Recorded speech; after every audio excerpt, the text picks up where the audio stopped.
दोस्तों, कैसे हो आप सब। उम्मीद करती हूँ बहुत ही अच्छे होंगे। ये बताने के लिए कमेंट बॉक्स में जय माँ लक्ष्मी अवश्य लिखिएगा। तो आज हम आप सभी को बताएंगे पापी लोगों पर लक्ष्मी जी क्यों होती हैं प्रसन्न, क्यों रहती हैं प्रसन्न। जानेंगे इस वीडियो के माध्यम से क्या है इसके पीछे की कहानी। पूरा अंत तक जरूर देखिएगा ताकि आप सभी को समझ में आ जाए क्या सही है और क्या गलत है।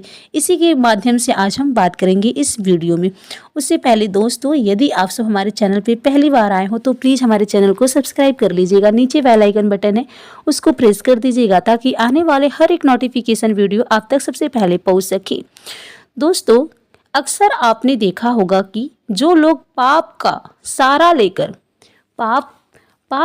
सहारा लेकर जीवन यापन करते हैं, झूठ बोलकर धोखा देकर सीधे सज्जन लोगों को मूर्ख बनाकर धन कमाते हैं, वो लोग अधिक धनवान और खुशहाल जीवन जीते हुए मालूम पड़ते हैं।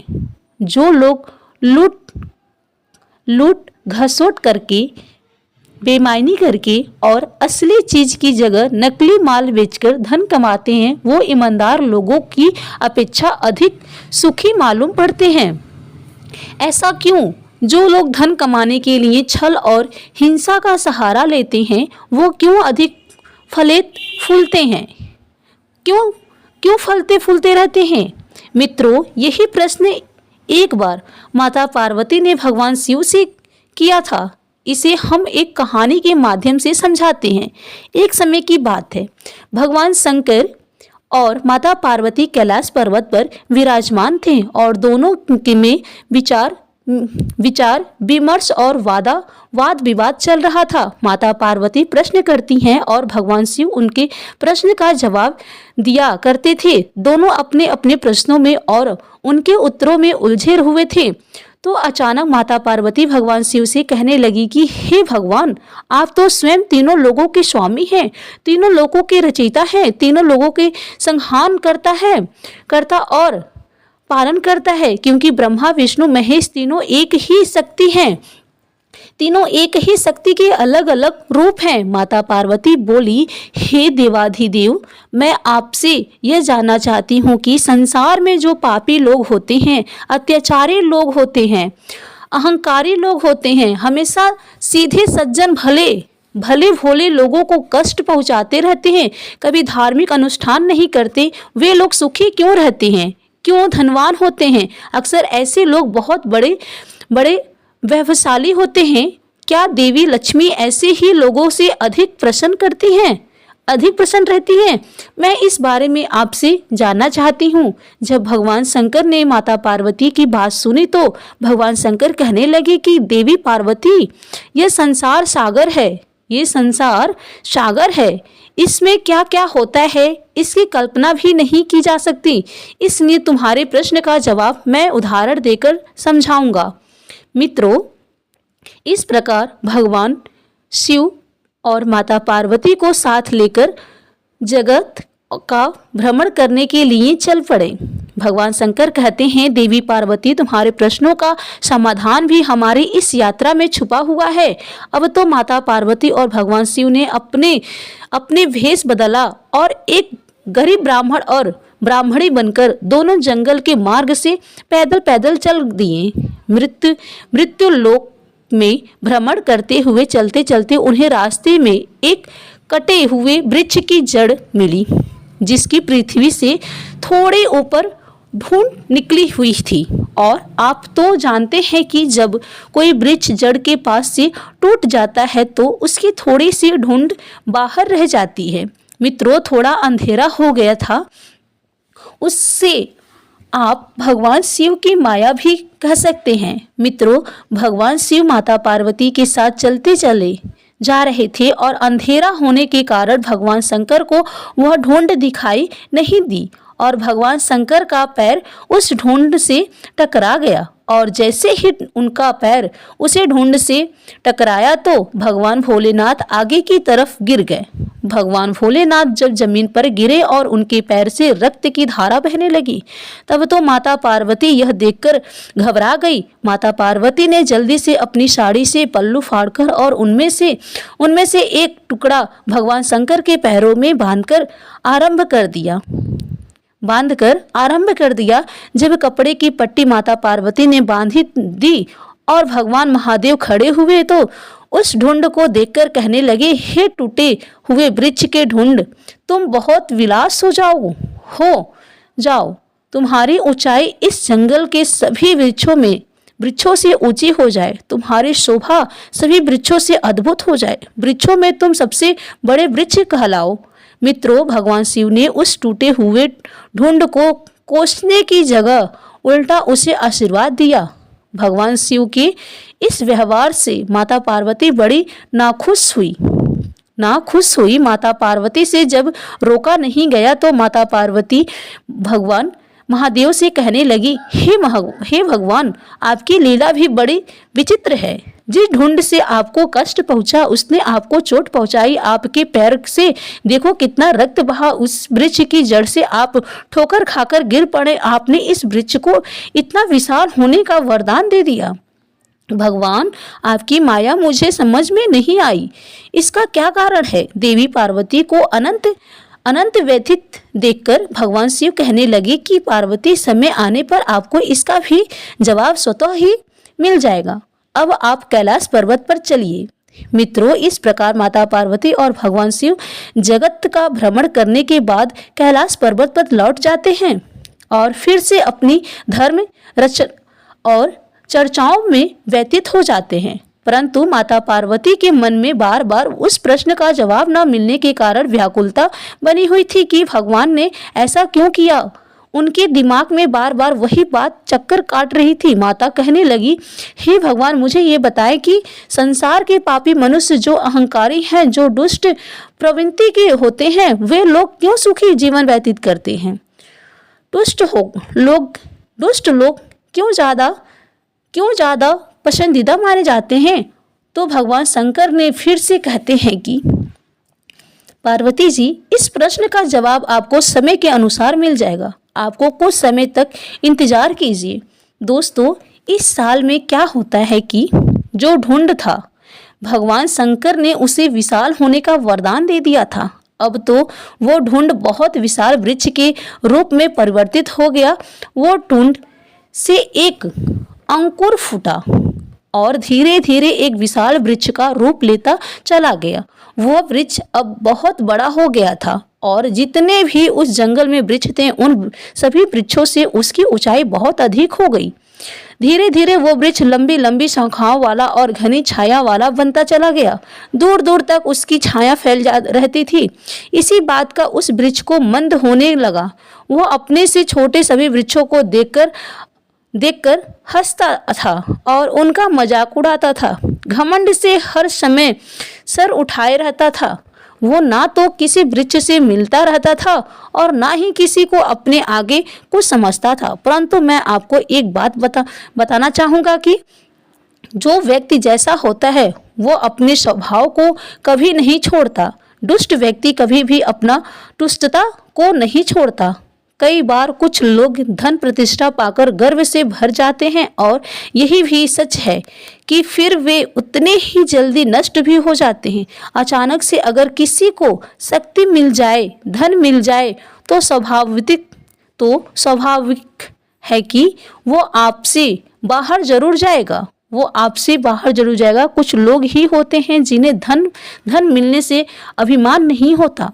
मित्रों, उसे वृक्ष के विशाल होने के बाद उनके प्रकार के पक्षी उस वृक्ष की लंबी लंबी शाखाओं पर बसेरा करना चाहते थे, लेकिन वह वृक्ष इतना घमंडी हो गया था कि जो वृक्ष उसकी शाखाओं पर बसेरा करने के लिए आते थे, उन्हें वो अपनी शाखाओं से डराकर भगाने की कोशिश करता था।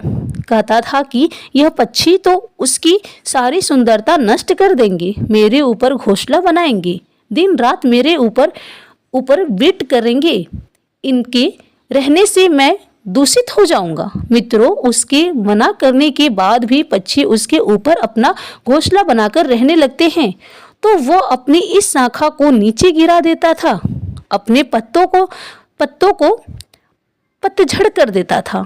कई बार तो उसने पक्षियों के अंडे और बच्चों को नीचे गिरा दिया। इस बात से पक्षी लोग बहुत दुखी हुई। वे मन ही मन उस वृक्ष को कोसते थे। मित्रों, उस दुष्ट वृक्ष की यह करतूत भगवान शंकर भी देख रहे थे। धीरे धीरे जब वसंत ऋतु आ गया, आगमन होता है, वृक्ष पूरी तरह से पतझड़ होकर फिर से नई डालियां नए पत्ते धारण करता है। तो आप तो जानते हैं कि वह वसंत ऋतु में वृक्ष कितना सुंदर हो जाता है। अपने आप को देखकर उसका गर्व 7वें आसमान पर पहुंच गया था, क्योंकि पूरे वन में उस वृक्ष से सुंदर कोई वृक्ष नहीं लग रहा था। क्योंकि भगवान शंकर ने उसे वरदान जो दिया था, उसको विलास होने का वरदान स्वयं महादेव ने ही दिया था। मित्रों, एक दिन की बात है, बहुत तेजी से आंधी आती है, एक भयंकर तूफान आता है। तूफान का वेग इतना प्रबल था कि जंगल के सारे वृक्ष भयभीत होने लगे, लेकिन वह वृक्ष अपने घमंड में चूर था, मुस्कुरा रहा था। छोटे जितने भी थे वृक्ष, वे तो बेचारे मिलजुल कर इकट्ठे रहते थे, और वो उस जंगल में अकेला खड़ा था। उसे अपने विशाल होने पर बड़ा घमंड था।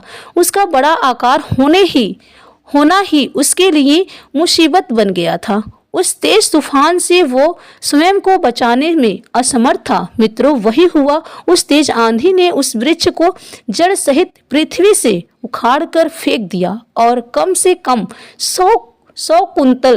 100 कुंटल मिट्टी उसकी जड़ों से लिपटकर ऊपर आ गई। मित्रों, पूरा वृक्ष जमीन से करीब 5 फीट गड्ढा खोदता हुआ पृथ्वी पर गिर गया।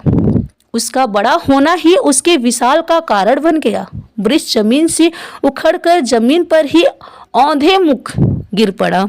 मित्रों, इस मार्ग से भगवान शंकर और माता पार्वती फिर से संसार भ्रमण करने के लिए चलते हैं। माता पार्वती को तो भगवान शंकर से अपने प्रश्न का अर्थ जानना था। इसलिए माता पार्वती ने भगवान शंकर से कहा कि भगवान, मेरी समझ में नहीं आता कि आप मेरे प्रश्न का जवाब कब देंगे।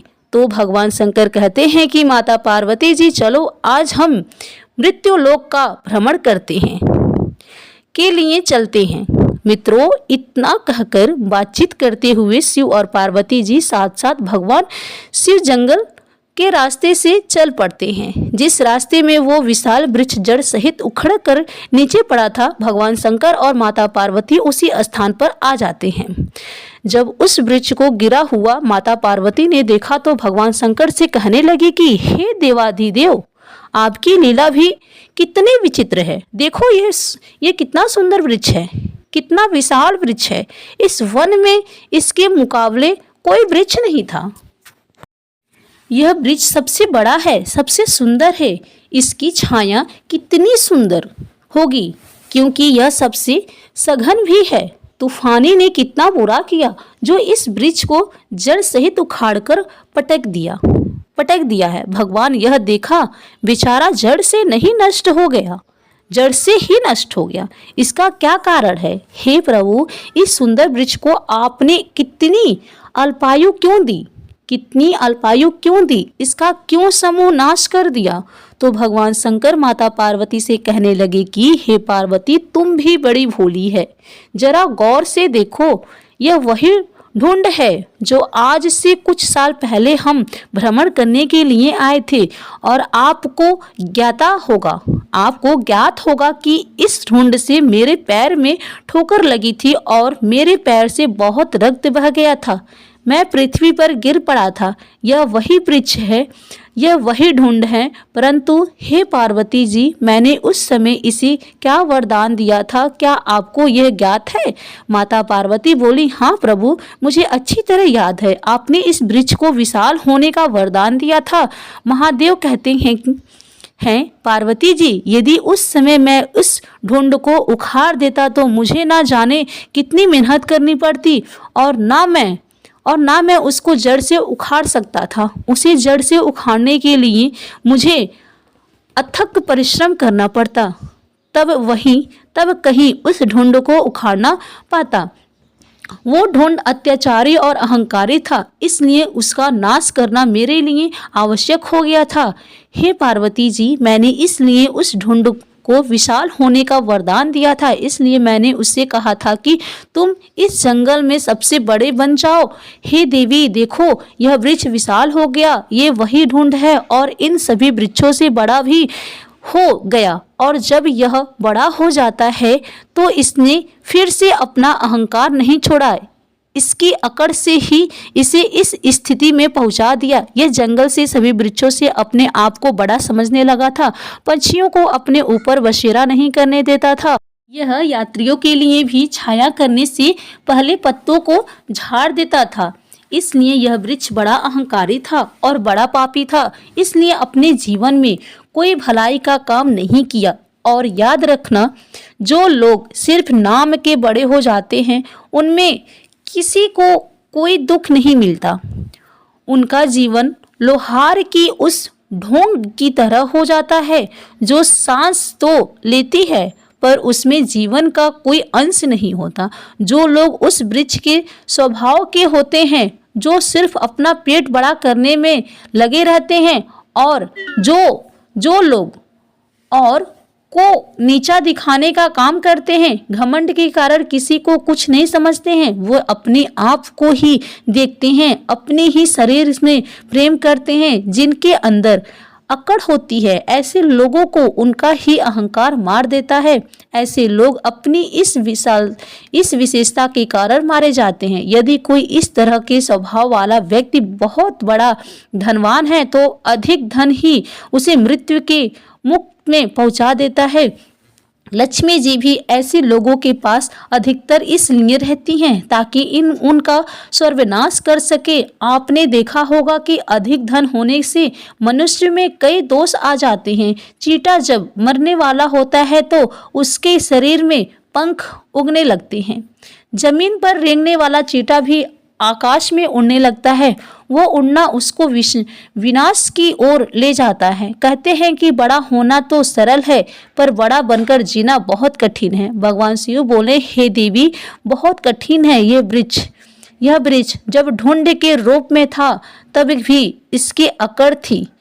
मुझे देख कर के भी यह झुका नहीं। जो छोटी सोच वाले लोग होते हैं उनमें बड़ा होने पर इसी तरह अकड़ आ जाती है। वो अपने से बड़े लोगों का सम्मान करना भूल जाते हैं, उनके अंदर नम्रता का भाव नहीं करता।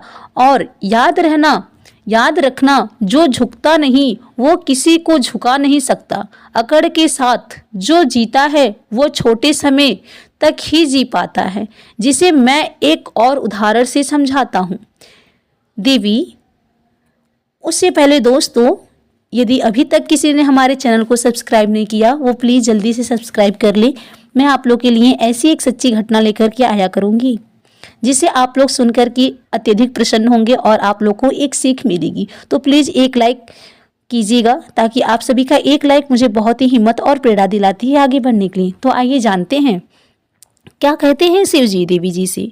हे देवी, जिस तरह मुंह के अंदर जीभ और दांत होते हैं, जीभ जब मनुष्य पैदा होता है तब भी होती है और मरता है तब भी होती है, और दांत जब होने के काफ़ी दिन बाद आते हैं और मरने से काफ़ी समय पहले उखड़ भी जाते हैं। दोनों में फ़र्क कितना है कि जीभ के अंदर नम्रता का भाव होता है, वो झुकना जानती है, इसलिए उसकी आयु लंबी होती है, और दांतों के अंदर अकड़ रहती है, इसलिए वो बाद में आकर भी पहले चले जाते हैं। इसी तरह जिन मनुष्यों में अकड़ होती है उनका जीवन भी नष्ट हो जाता है। भगवान शिव कहते हैं, हे देवी, इस ढूंढ को उखाड़ने में मुझे बिल्कुल भी मेहनत नहीं करनी पड़ी। बड़ी होकर यह खुद बखुद जड़ से उखड़ गई। इसी तरह जो दुष्ट व्यक्ति होते हैं वो कुछ समय के लिए, अल्प समय के लिए धनवान बन जाते हैं, थोड़े समय के लिए खुशी हो जाते हैं और वैभवशाली हो जाते हैं। लेकिन जिस समय मैं उन्हें मौका देता हूँ धर्म पर चलने का, उस समय यदि वो नहीं सुधरते, उनमें सुधार नहीं हुआ तो हे देवी पार्वती, जैसे इन वृक्ष को जड़ सहित नाश हो गया, ऐसे ही उन पापी मनुष्यों का भी मैं विनाश कर देता हूँ। माँ पार्वती की समझ में भगवान शंकर की दिया हुआ उपदेश आ गया था। माता पार्वती कहने लगी, हे भगवान, आप तो तीनों लोकों के स्वामी हैं, आप धन हैं, प्रभु आपकी माया धन है, हम तो आपकी इस माया को समझ नहीं पाए। तो मित्रों, भगवान शंकर ने माता पार्वती को बताया कि किस तरीके से पापी मनुष्य अंत में समूह नाश को प्राप्त होते हैं। रावण का नाम भी आपने सुना होगा। रावण कितना बड़ा योद्धा था, विश्व विजेता हो गया था, तीनों लोकों को जीत लिया था। वो रावण भी लंबे समय तक नहीं जी पाया और एक दिन मृत्यु को प्राप्त हो गया। कहते हैं कि उस रावण के कुल में मंदोदरी को छोड़कर कोई रोने वाला भी नहीं था। जो अहंकार में भरे हुए हैं, अपने अहंकार के सामने किसी भी व्यक्ति को तुच्छ समझने हैं, उसे नुकसान पहुंचाते हैं, किसी का दिल दुखाते हैं या किसी को कोई हानि पहुंचाते हैं तो अत्याचार करते हैं, पापों से बिल्कुल भी नहीं डरते, अपना काम सिद्ध करने के लिए दूसरों को नुकसान भी करते हैं, वो इन्हीं मनुष्यों की श्रेणी में आते हैं। वो कुछ समय के लिए सुखी तो रहते हैं परंतु दीर्घ काल तक नहीं रह सकते। उनका अंत जैसे इस वृक्ष का समूह नाश हो गया, जड़ सहित ये जमीन पर गिर पड़ा, किसी को इसका नाश करने के लिए हाथ नहीं लगाना पड़ा। ठीक उसी तरीके से उन पापी मनुष्यों का भी अपने आप विनाश हो जाता है। भगवान शंकर कहने लगे, हे देवी, जो भगवान के भक्त होते हैं, जो अपने धर्म पर चलते हैं और धार्मिक नियमों के अनुसार अपना जीवन यापन करते हैं, जो किसी को दुखी नहीं करते, दूसरों के दुख से दुखी होते हैं, उन मनुष्यों का, उन प्राणियों का मैं हमेशा ख्याल करता हूँ। जैसे देखिए, इस जंगल में अन्य वृक्ष भी हैं जो मिलकर रहते हैं, तूफान भी उनका कुछ नहीं बिगाड़ सका। भगवान शंकर की बात सुनकर के माता पार्वती बड़ी प्रसन्न होती हैं और भगवान शंकर से कहती हैं कि हे भगवान, अब मेरी अच्छी तरह समझ में आ गया कि पापी लोगों के घर देवी लक्ष्मी क्यों रहती हैं। आपकी माया को कोई ना जान पाए, कोई जान नहीं सकता। मित्रों, इस प्रकार माता पार्वती के प्रश्नों का उत्तर देकर भगवान कैलाश पर्वत पर लौट जाते हैं। मित्रों, इस कहानी से आपने क्या सीखा और आपको ये कहानी कैसी लगी? कमेंट करके ज़रूर बताएं कि आपको ये कहानी कैसी लगी हो। ज़रूर लिखें। वीडियो पसंद आया तो लाइक करें और ऐसे ही और भी बहुत सारी कहानियों को सुनने के लिए चैनल को सब्सक्राइब ज़रूर करें। जय माँ लक्ष्मी। धन्यवाद।